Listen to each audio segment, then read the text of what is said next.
আমি একেবাৰে মানে ওচৰৰ কিন্তু আজিলৈকে দেখা নাই তেওঁৰ হেৰিটো মানে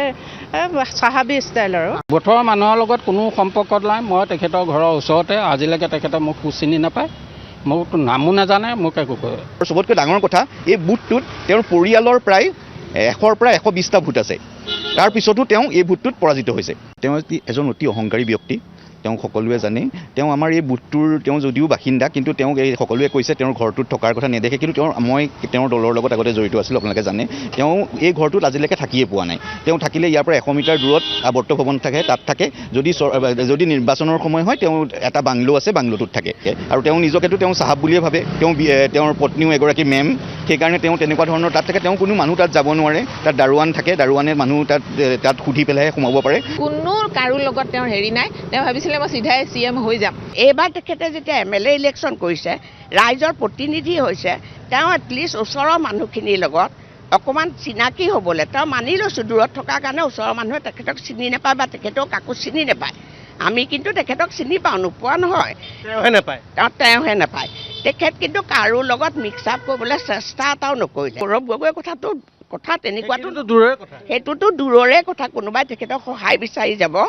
তেখেতৰ ওচৰ চাপিবলৈও কোনেও সাহ নকৰিলে এজন মুখ্যমন্ত্ৰী হ'বলৈ প্ৰথমতে তেওঁ নিজৰ সমষ্টি নিজৰ বুথৰ মানুহখিনি নিজৰ ৱাৰ্ডৰ মানুহখিনিৰ লগততো তেখেত চিনাকি হ'ব লাগিব ন প্ৰথম কথা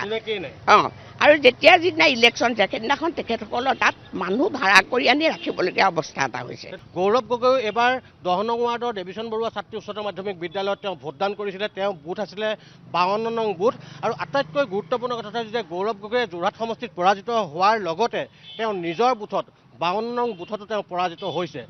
বুথৰ কেইবাজনো লোক আছে আমি তেওঁলোকৰ পৰা জানিব বিচাৰিম আপোনাক 10 নং ৱাৰ্ডৰ বাসিন্দা গৌৰৱ গগৈ কেইবাৰ মুখ্যমন্ত্ৰী পদৰ প্ৰাৰ্থী হিচাপে প্ৰক্ষেপ কৰিছিলে কংগ্ৰেছে মুখ্যমন্ত্ৰী হোৱাটো দূৰৰে কথা যোৰহাট সমষ্টিত তেওঁ বেয়াকৈ পৰাজিত হ'ল লগতে খুদ তেওঁৰ বুথটোত তেওঁ পৰাজিত হ'ল য'ত তেওঁ ভোটদান কৰিছিলে কিয় হ'বলৈ পালে এনেকুৱা গৌৰৱ গগৈ যিহেতু আপোনালোকৰ ওচৰৰে আছিলে আপোনাক গৌৰৱ কৰিছিলে যে গৌৰৱ গগৈক লৈ হয় প্ৰথম কথা যে তেখেতে পঢ়া শুনা চব বাহিৰত কৰিছিলে প্ৰথম কথা কিন্তু বাহিৰত কৰিলেও তেখেতে নিজৰ ইচ্ছা থকা হ'লে হয়তো ওচৰৰ মানুহখিনিৰ লগত মিলা মিছা কৰিব পাৰিলেহেঁতেন আগতে তেওঁ MP ইলেকশ্যনত জিকিছিলে সঁচা কথা সেইটো কিন্তু অনলাইন হেৰি কৰিছিলে আৰু তেওঁ ৰকেট লঞ্চিং কৰি পৰিলে আৰু ইণ্টাৰনেটৰ যোগেদি তেখেতৰ প্ৰচাৰ হ'ল ওচৰত কোনেও তেওঁক দেখা নাই আৰু কোনেও তেখেতৰ প্ৰচাৰ নুশুনিলে ছেকেণ্ড কথা এইবাৰ তেখেতে যেতিয়া MLA ইলেকশ্যন কৰিছে ৰাইজৰ প্ৰতিনিধি হৈছে তেওঁ এটলিষ্ট ওচৰৰ মানুহখিনিৰ লগত অকণমান চিনাকি হ'বলৈ তেওঁ মানি লৈছোঁ দূৰত থকাৰ কাৰণে ওচৰৰ মানুহে তেখেতক চিনি নাপায় বা তেখেতেও কাকো চিনি নাপায় আমি কিন্তু তেখেতক চিনি পাওঁ নোপোৱা নহয় তেওঁহে নাপায় তেখেত কিন্তু কাৰো লগত মিক্স আপ কৰিবলৈ চেষ্টা এটাও নকৰিলে মানুহৰ যেতিয়া মনত মিক্স আপ কৰিবলৈ চেষ্টা থাকিব মানসিকতা থাকিব তেতিয়া নিশ্চয় তেওঁ চবৰে মাজত সোমাব পাৰিলেহেঁতেন আজি আমাৰ মাননীয় মুখ্যমন্ত্ৰীগৰাকী তেখেতটো এখন ষ্টেটৰ মুখ্যমন্ত্ৰী এটা সমষ্টি গতিকে তেখেতে কেনেকৈ দুখীয়াৰ পৰা দুখীয়া দৰিদ্ৰ সকলোকে সহায় কৰি ওপৰ শ্ৰেণীৰ মানুহলৈকে আজি কোনোবা এজন বেমাৰত পৰি তেখেতৰ ওচৰলৈ তেখেতৰ সহায় হাত বঢ়ায় মাননীয় গৌৰৱ গগৈৰ কথা তেনেকুৱাটো সেইটোতো দূৰৰে কথা কোনোবাই তেখেতক সহায় বিচাৰি যাব তেখেতৰ ওচৰ চাপিবলৈও কোনেও সাহ নকৰিলে আপুনি একেটা বুথতে ভোট দিছিলে আপুনিও তেওঁ একেটা বুথতে ভোট দিছিলে আপোনালোকে একেটা বুথতে ভোট দিছিলে তেওঁৰ লগত আপোনালোকৰ ঘনিষ্ঠতা বা তেওঁ আপোনাৰ এই বুথৰ মানুহবিলাকৰ ঘৰলৈ কেতিয়াবা গৈছেনে কেতিয়াও নাই যোৱা আৰু তেখেতৰ সেইটো মানসিকতাও নাই কাৰোবাৰ লগত মিলা মিছা কৰিম তেখেতৰ চাগে এইটোৱে মেণ্টেলিটি আছে তেখেত দুদিনৰ কাৰণে আহিছে আৰু ইয়াত থকাও নাই তেখেত মুখ্যমন্ত্ৰী হ'ম বুলি ভাবিছিলে অসমৰ মুখ্যমন্ত্ৰী হ'ম বুলি ভাবিছিলে এজন মুখ্যমন্ত্ৰী হ'বলৈ প্ৰথমতে তেওঁ নিজৰ সমষ্টি নিজৰ বুথৰ মানুহখিনি নিজৰ ৱাৰ্ডৰ মানুহখিনিৰ লগততো তেখেত চিনাকি হ'ব লাগিব ন প্ৰথম কথা আৰু যেতিয়া যিদিনা ইলেকশ্যন যায় সেইদিনাখন তেখেতসকলৰ তাত মানুহ ভাড়া কৰি আনি ৰাখিবলগীয়া অৱস্থা এটা হৈছে ইলেকশ্যনৰ দিনা ছেকেণ্ড কথা তেখেতে যে কেনভাছৰ কাৰণে মানুহ পঠিয়াইছে দুগৰাকীমান মানুহক সোধা গৈছে তেওঁলোকক কিন্তু পইচা দি হায়াৰ কৰি আনিছে আৰু তেখেতে কাৰো হৈ কোনো তেখেতৰ সম্বন্ধীয় মানুহ বা কোনোবা ওচৰ চুবুৰীয়া ৰিলেটিভ কাৰো লগত সম্পৰ্ক নাই আৰু তেখেতৰ হৈ প্ৰচাৰ চলাবলৈ কোনো এজন তেখেতৰ নিজৰ ৰিলেটিভ নোলালে অসমৰ মুখ্যমন্ত্ৰী হ'বলৈ গৈছিলে কংগ্ৰেছ দলৰ পৰা তেখেত আৰু আজি অসমৰ মুখ্যমন্ত্ৰী হোৱাৰ দূৰৰে কথা তেওঁ যোৰহাট সমষ্টিৰ পৰা তেওঁ পৰাজিত হৈছে খুদ য'ত আপোনালোকে ভোট দিয়ে তেওঁ ভোট দিয়ে 52 নং বুথত সেই বুথত তেওঁ পৰাজয় হ'ল কিয় বুলি ভাবে আপোনাৰ প্ৰথম কথা তেওঁ ডক্টৰ হিমন্ত বিশ্ব ডাঙৰীয়াৰ পৰা তেওঁ শিকিব লাগিব আৰ্তজনৰ ওচৰত গৈ কেনেকৈ মানে সহায় সাৰথি কৰিব পাৰে তেওঁ সেইটো দূৰৰে কথা তেওঁ ওচৰৰ এই বুথৰ মানুহখিনিৰ লগতে সম্পৰ্ক নাই নাই নাজানো আমি চিনিও নাপাওঁ তেওঁ প্ৰতিনিধি হ'লেতো মানুহৰ ঘৰত যায় সাধাৰণ সম্পৰ্ক ৰাখে তেনেকুৱা নাই নেকি নাই আমি এদিনো দেখায়ো নাই তেওঁ যেতিয়া ইয়াৰ যোৰহাটৰ ঘৰলৈ আহে তেওঁ চুবুৰীয়া বা আপোনাৰ ৱাৰ্ডৰ মানুহ বা বুথৰ মানুহবিলাক নাযায় নেকি আমি একেবাৰে মানে ওচৰৰ কিন্তু আজিলৈকে দেখা নাই অকলশৰীয়াকৈ থাকে তেওঁ মানে নাজানো আমি লগ পোৱা নাই VIP ষ্টাইল হয় তেওঁৰ হেৰিটো মানে চাহাবী ষ্টাইল আৰু হয় চাহাবী ষ্টাইলত আপোনাৰ আজি মুখ্যমন্ত্ৰী হ'ব পাৰিব কেতিয়াও নোৱাৰে অসমৰ মুখ্যমন্ত্ৰী হ'বলৈ তেখেত গৈছিলে যোৰহাটতো তেওঁ পৰাজিত হৈছে খোদ তেওঁ ভোট দিয়া বুথটোত তেওঁ পৰাজিত হৈছে কিয় হ'বলৈ পালে তাৰমানে কি 2 বছৰ আগতে আমাৰ যোৰহাটবাসী ৰাইজে তেখেতক কেবিনেট মন্ত্ৰী হিচাপে পঠিয়াইছে জয়ী কৰি হয় বহুত আশা কৰি কিন্তু সেই 2 বছৰ তেওঁ সৎ ব্যৱহাৰ কৰিব লাগিছিলে সাধাৰণ ৰাইজৰ যদি তেওঁৰ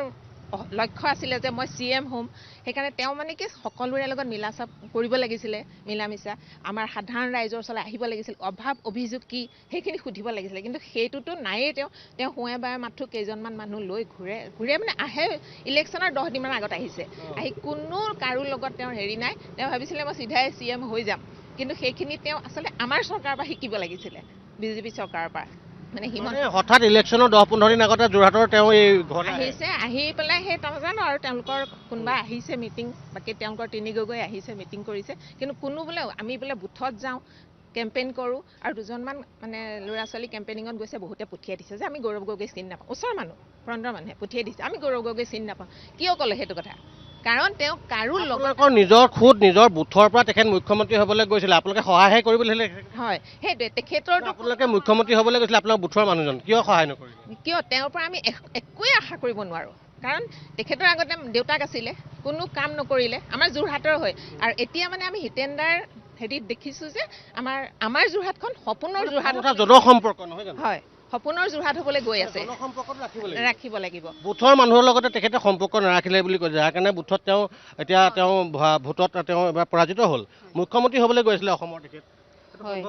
সম্ভৱ নহয় সম্ভৱ হ'ব বুলি মই নাভাবোঁ তেওঁ কাৰণ ওচৰ চুবুৰীয়াৰ লগত কাৰো লগত সম্পৰ্ক নাই আৰু তেওঁ আহিলেও মানুহে তেওঁক ক'ত লগ কৰিব তেওঁ নাথাকে তেওঁ ভোটৰ মানে ইলেকশ্যনৰ 2 দিনমানৰ আগত আহে খন্তেক ৰয় আৰু যায় তেনেকৈ দেখিছোঁ তেওঁৰ ঘৰৰ সন্মুখতে মোৰ ঘৰ কিন্তু এনেকৈ থাকি মেলি বা ওচৰ চুবুৰীয়াৰ লগত কিবা মানে আলোচনা কৰোঁ বা হেৰি কৰোঁ কোনো কথা আপোনাৰ মুখতে ঘৰ হয় মাতবোল হৈছে নাই মই আজিলৈকে মাতবোল হোৱা নাই তেওঁ নাথাকে নাহে ইলেকশ্যনৰ আগত 2 দিন 3 দিন আহিছে তেওঁ আহিছে আৰু গৈছে তেনেকৈ দেখা পাইছোঁ তেখেতেও নিবিচাৰে মানে মাতবোল কৰা নাই নিবিচাৰে বুলিয়ে ভাবোঁ আৰু তেনেধৰণে আপোনাৰ মুখ্যমন্ত্ৰী বিধায়ক হ'ব পাৰিব বুলি নাভাবোঁ তেওঁলোকে যোগ্য হ'ব বুলি নাভাবোঁ দেই এজন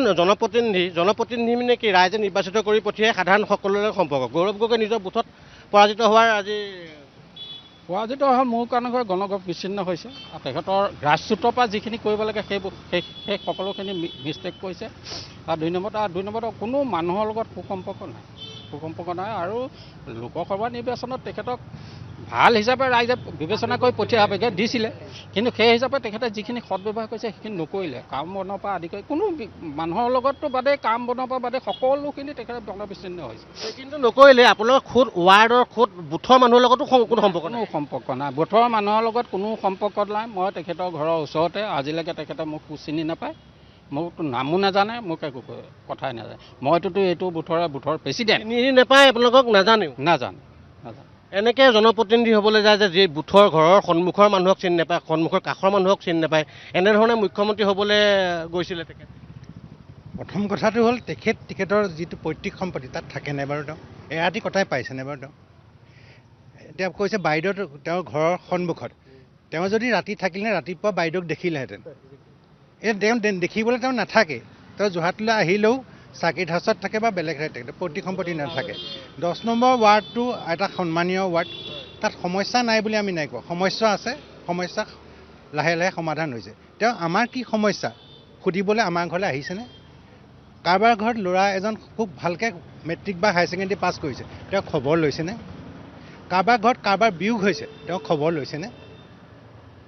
তাৰমানে তেওঁ ৱাৰ্ডৰ বুথৰ কাৰো লগতে তেওঁ চিনা জনা পৰিচয় মানে নাই আমি নামটো জানো গৌৰৱ গগৈ ইলেকশ্যনৰ দিনা ভোট দিওঁতে তেওঁ মোক সন্মুখত আছিলে কাৰণে মই মানুহজনক দেখিছোঁ। তাৰ বাহিৰে তেখেতক আমি আমাৰ ৱাৰ্ডটোৰ কোনো এখন কাৰোবাৰ অনুষ্ঠান হওক, কাৰোবাৰ ঘৰত বিপদ হওক, আমি তাক দেখা নাই। মুখ্যমন্ত্ৰী হ'বলৈ গৈছিলে, অসমৰ মুখ্যমন্ত্ৰী হ'বলৈ গৈছিলে, যোৰহাটৰ পৰা বিধায়ক জিকিবলৈ গৈছিলে আৰু 1.5 বছৰ আজি 2 বছৰতে ৰাইজে উত্তৰ দিলে। খুদ বুথত তেওঁ পৰাজিত হ'বলগীয়া হৈছে। তেওঁ মুখ্যমন্ত্ৰী হ'বলৈ যায়। হয়, তেওঁ এজন অতি অহংকাৰী ব্যক্তি, তেওঁ সকলোৱে জানে। তেওঁ আমাৰ এই বুথটোৰ তেওঁ যদিও বাসিন্দা, কিন্তু তেওঁক এই সকলোৱে কৈছে তেওঁৰ ঘৰটোত থকাৰ কথা নেদেখে। কিন্তু মই তেওঁৰ দলৰ লগত আগতে জড়িত আছিলোঁ, আপোনালোকে জানে। তেওঁ এই ঘৰটোত আজিলৈকে থাকিয়ে পোৱা নাই। তেওঁ থাকিলে ইয়াৰ পৰা 100 মিটাৰ দূৰত আৱৰ্ত ভৱন থাকে, তাত থাকে। যদি নিৰ্বাচনৰ সময় হয়, তেওঁ এটা বাংলো আছে, বাংলোটোত থাকে। এইবাৰ তেওঁ চামেলি মেম চাহাব বুলি বাংলো আছে, তাত তেওঁ আছেগৈ। চামেলি মেম চাহাব আছিলে। তাত সেই বাংলোটোত তেওঁ নিজৰ ঘৰটোলৈ নাহে। তেওঁৰ বুথৰ ওচৰৰ মানুহৰ লগত কোনো সম্পৰ্ক নাই। মই এটা উদাহৰণ দিওঁ, তেওঁৰ লগত মই যেতিয়া আছিলোঁ কংগ্ৰেছত, চামেলি মেম চাহাব বুলি এটা বাংলো আছে চাহ বাগানৰ, তাত চাহাব থাকে। আৰু তেওঁ নিজকেতো তেওঁ চাহাব বুলিয়ে ভাবে। তেওঁৰ পত্নীও এগৰাকী মেম, সেইকাৰণে তেওঁ তেনেকুৱা ধৰণৰ তাত থাকে। তেওঁ কোনো মানুহ তাত যাব নোৱাৰে। তাত দাৰোৱান থাকে, দাৰোৱানে মানুহ